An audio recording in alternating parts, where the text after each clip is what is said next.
एक ऑटो चालक मदन आपल्या ऑटो चालवून कुटुंबाचा उदरनिर्वाह करत असे.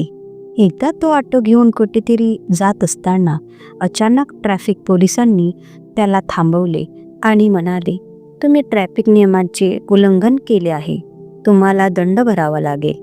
मदन हैराण होऊन म्हणाला, मी कोणता नियम तोडला? पोलीस म्हणाले, एकतर दंड भरा, नाहीतर आमच्यासोबत ठाण्यावर चला. ठाण्याचे नाव ऐकताच मदनला आशेची किरण दिसली. त्याने म्हटले, मी दंड देणार नाही, मला ठाण्यावर घेऊन चला. त्याची पत्नी कविता याचीच 2 वर्षांपूर्वी त्या ठाण्यात पोस्टिंग झाली होती. मदनने आपल्या ऑटोच्या कमाईतून कविताला शिकवले, लिहिण्यास शिकवले आणि तिला इन्स्पेक्टर बनवण्यासाठी मेहनत घेतली होती. त्याला खात्री होती की कविता त्याची मदत करेल आणि पोलिसांना विचारेल की त्याने नेमका कोणता नियम तोडला. ठाण्यात पोहोचल्यावर मदनला एका खुर्चीवर बसवले गेले. त्याचवेळी इन्स्पेक्टर कविता फोनवर कुणाला ओरडत होती, माझ्या नावाचा गैरफायदा घेऊ नका, मी मेहनतीने हे पद मिळवले आहे, पुढे अशी अपेक्षा ठेवू नका. मग ती बाहेर आली आणि शिपाईला विचारले, याला का पकडले?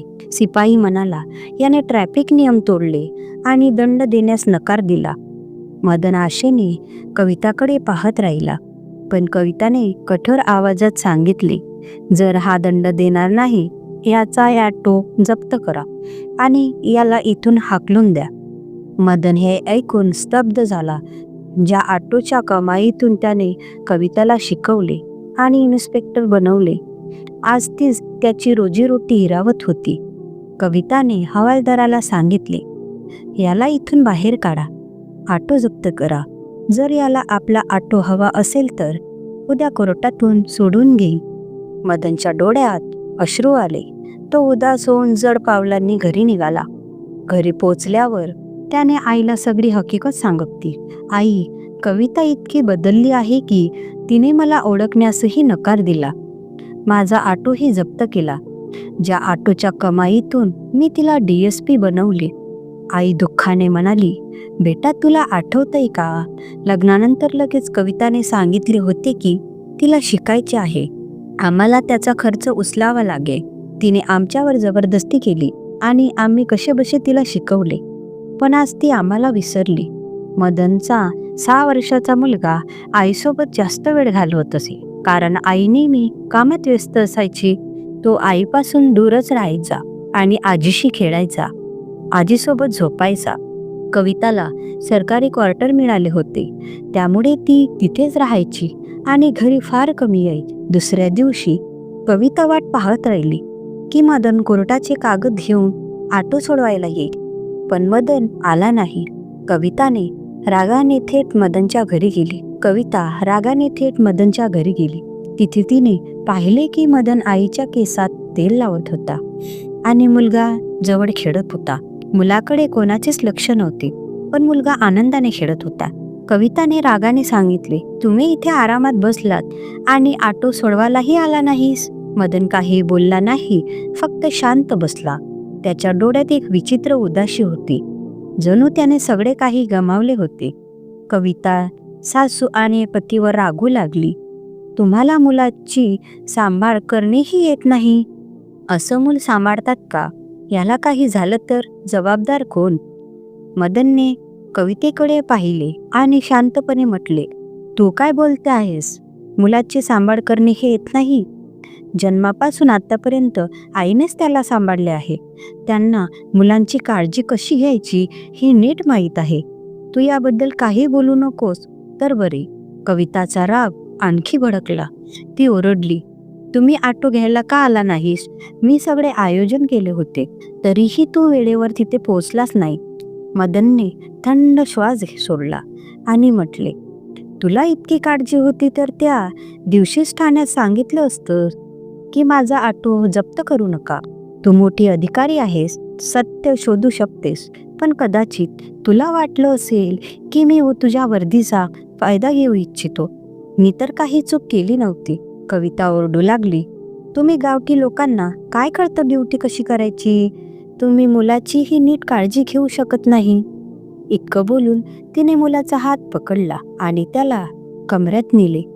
तिथे तिने मुलाचे सगळे कपडे आणि सामान पॅक केले आणि रागाने म्हटले, मला तुमच्यासारख्या गावठी माणसासोबत राहायचे नाही. मी कधीपर्यंत तुमची बडबड ऐकणार? मदनने शांतपणे म्हटले, तुला असं बरोबर वाटत असेल तर तसं कर. पण त्यांचा हा 6 वर्षाचा मुलगा रडू लागला आणि आजीकडे बोट करून म्हणाला, मला मम्मीसोबत जायचे नाही. मी पप्पा आणि आजीसोबत राहणार. मुलाच्या बोलण्यानेही कविता थांबली नाही. तिने मुलाचा हात ओढला आणि जबरदस्तीने त्याला सरकारी क्वार्टरला नेले. जेव्हा ही बातमी कविताच्या आईवडिलांना कळली, त्यांनी तिला खूप ओरडले. पण कविता आपल्या वर्दीच्या घमंडात म्हणाली, मला कुणाशी काही घेणं देणं नाही. त्यामुळे तिचे आईवडील खूप दुःखी झाले आणि तिच्याशी बोलणं बंद केले. तिचा भाऊही तिला समजावण्याचा प्रयत्न करत होता, पण ती त्याला हळूहळू कविता सरांपासून दूर होत गेली. कविताने मुलाची काळजी घेण्यासाठी एक नोकराणी ठेवली होती. एकदा दुपारी ती नोकराणी मुलाला बाजारात घेऊन गेली. तिथे मदनची आईही काही खरेदी करण्यासाठी आली होती. जसे मुलाने आजीला पाहिले तसा तो धावत गेला आणि तिच्याशी घट्ट मिठी मारली. ज्याच्या डोळ्यात अश्रू होते तो रडत म्हणाला, आजी, मला तुमच्यासोबत राहायचे आहे. मला मम्मीच्या घरी जायचे नाही. मम्मी एका गलत अंकल सोबत राहते आणि ते दोघे मला मारतात. आजी घाबरली आणि म्हणाली, बेटा तू काय बोलतोस? मम्मी कोणत्या गलत अंकल सोबत राहते? मुलगा म्हणाला, मम्मीच्या घरी एक अंकल रोज येतो. कधी कधी सुट्टीच्या दिवशी सगळा दिवस राहतो आणि रोज संध्याकाळी नक्की येतो.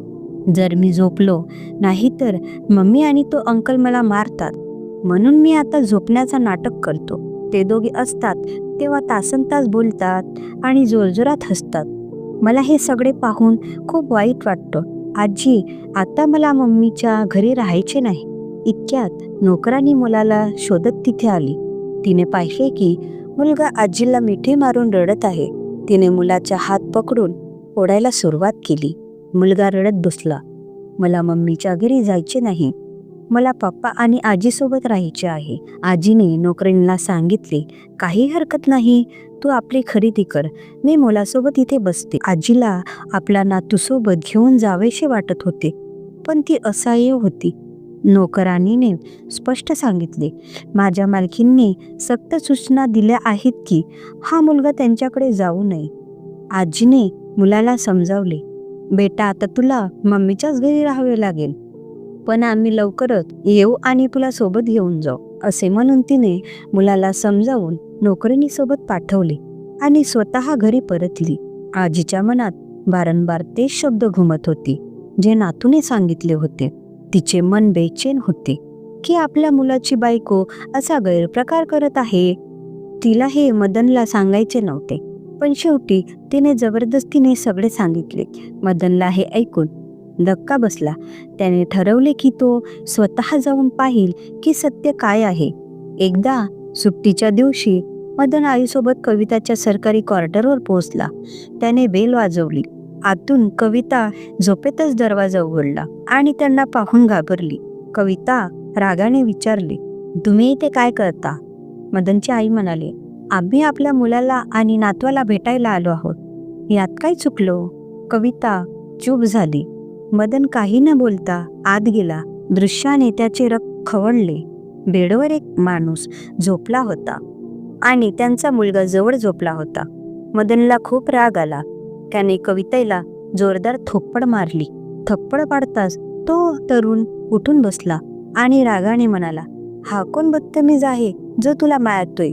कविताने त्याच्याकडून पाहून म्हटले, हाच माझा निकम्मा गावठी नवरा आहे. मदन आणखी रागाने थरथरला, पण आईने त्याला शांत केले. मदनने मुलाला उचलले आणि म्हटले, म्हणून तू इथे राहत होतीस? तो तरुण माणूस कोणी आणि नाही तर कविताचा सिनियर होता, ज्याच्याशी तिचे ट्रेनिंगच्या काळापासून अवैध संबंध होते.